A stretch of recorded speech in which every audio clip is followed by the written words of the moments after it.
प्रणाम सब गोटे के। हम शालिनी झा सबके बीच उपस्थित छी एकटा सुंदर सन महादेव के नचारी लऽ कऽ महेशवाणी। तो सुनू अहाँ सब और साथ में संग दऽ रहल छथि कविता झा।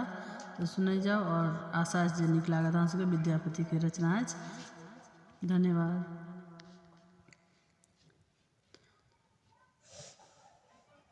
आजु सदा शिव शंकर हर के, आजु सदा शिव शंकर हर के, देख लोगे माई हर के, देख लोगे माई। आजु सदा शिव शंकर हर के, आजु सदा शिव शंकर हर के, देख लोगे माई हर के, देख लोगे माई। एहन स्वरूप शिव शंकर के, शोभा वर्णि न जाय। एहन स्वरूप शिव शंकर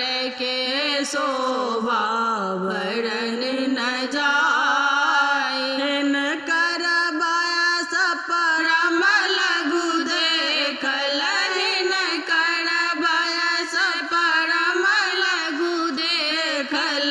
लखी 15 तक जाय हर के, देख लोगे माई हर के, देख लोगे माई।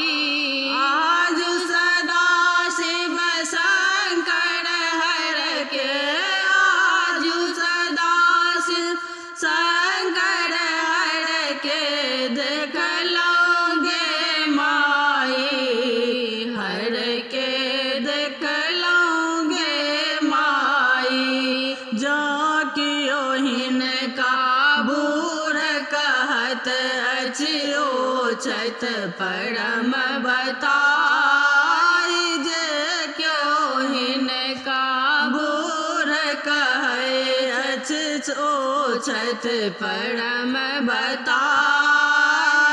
देखत नीलकंठ बड़ सुंदर, देखत नीलकंठ बड़ सुंदर। चंद्र ललाट सोहाय हर के, देख लोगे माई।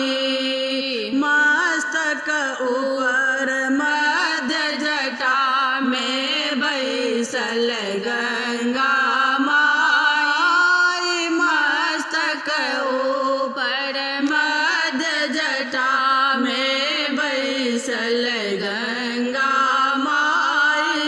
गले में नाग कहार बिराजे, गले में नाग कहार बिराजे।